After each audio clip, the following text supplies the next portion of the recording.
Hello again, Shorewood residents. It's October 30th in the year 2020.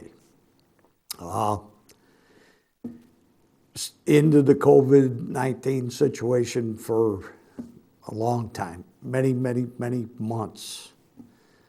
The numbers right now, from what I'm being told through the health departments and the state, is that the numbers in our area, not exactly Shorewood, but the numbers in the region that we're in, Region 7, are climbing. And they're climbing what they would describe as somewhat dramatically, okay?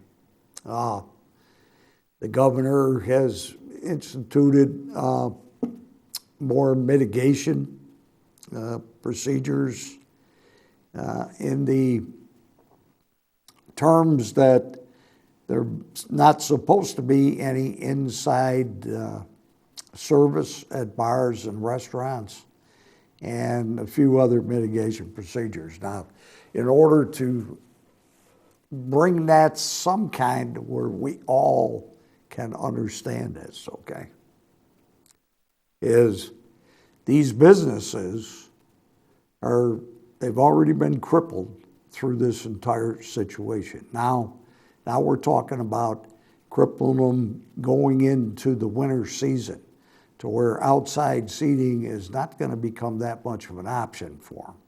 So if they adhere to the mitigations that the governor has put on us and our businesses, some of these businesses are not going to survive. So now he's given them a choice: survival or not to survive. It's a very difficult situation, and I think most of them are going to start to choose trying to survive, which means that's going to put them outside the law, or at least the recommendations from the governor. So it's going to be like a situation that they are just not going to obey the law. This is not a good thing. I'm not saying that they don't have the right to try to survive. What I'm saying is from what the governor has done to put them in that kind of a situation. We need to use our heads on this. And I understand we've got a virus out there. It's dangerous. People keep coming in and giving us numbers. And they go 220,000 people have died. For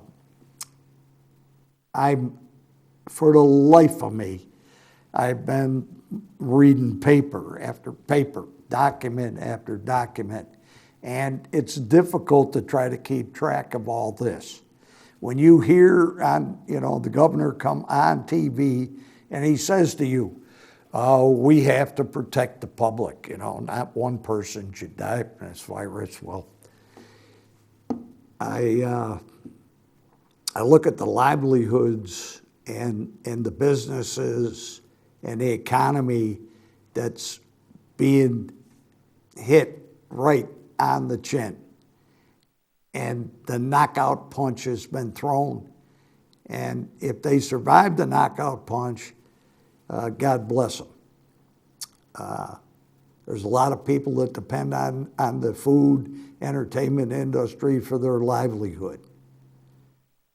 And I can see the reason that they're fighting back. Therefore, as many mayors, I was on a phone hookup last night with the mayor's caucus from Northeast Illinois. Mayor Lightfoot took the lead on this telephone hookup, and about 100 more mayors were involved. Some actually spoke, and what they were saying was that the mayors don't have the facilities to enforce the governor's mitigation rules. We look at it, our police need to do regular policing deal. They need to keep an eye on traffic. They need to watch out on the weekends when maybe somebody did have too much to drink. They need to be ready to go to a call to a house for a domestic problem. They don't need to be cruising bars and restaurants to make sure that everybody's behaving themselves in a safe form. We need to do that.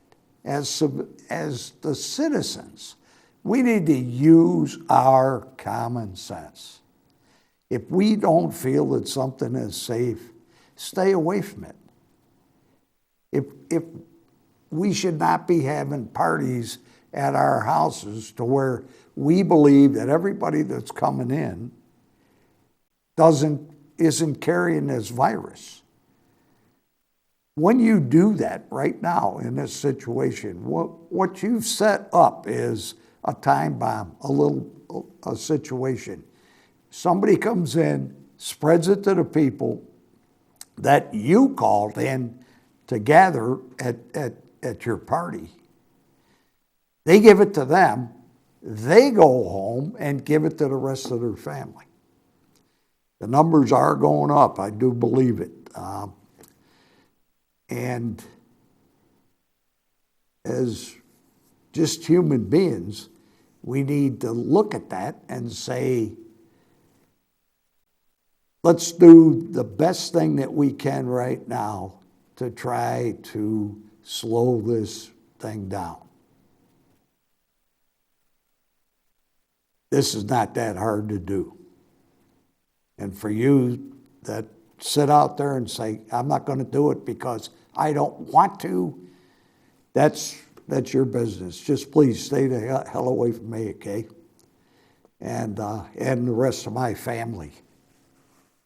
And you do what you want, but think about it. Every time you get face to face with somebody else that you can't see that virus, you've got no chance at all of seeing it.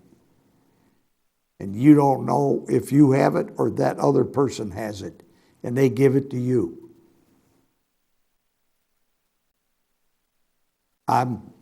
It's very frustrating. But I implore you, please, at least do this.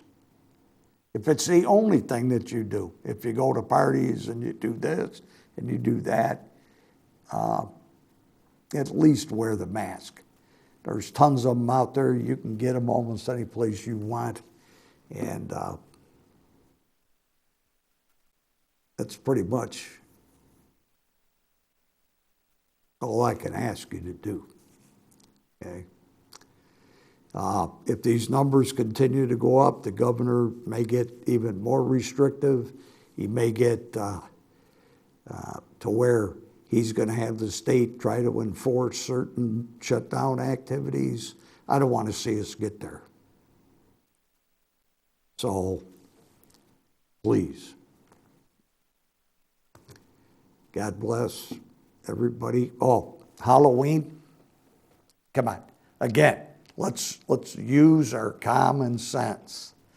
When the little people come to the door, don't let them, parents that are taking your kids around, try to keep one group away from another. Don't let them all just stack up in front of one door. And try to have a good time. I wouldn't go to a Halloween party. I just wouldn't do it. And if you have one or you're going to one, God bless you. So, have a good time. Halloween, the weather is going to be good, as far as we know. And I got plenty of candy to give away. I hope a lot of little gremlins show up. Thanks for listening. I wish I had better news. Bye.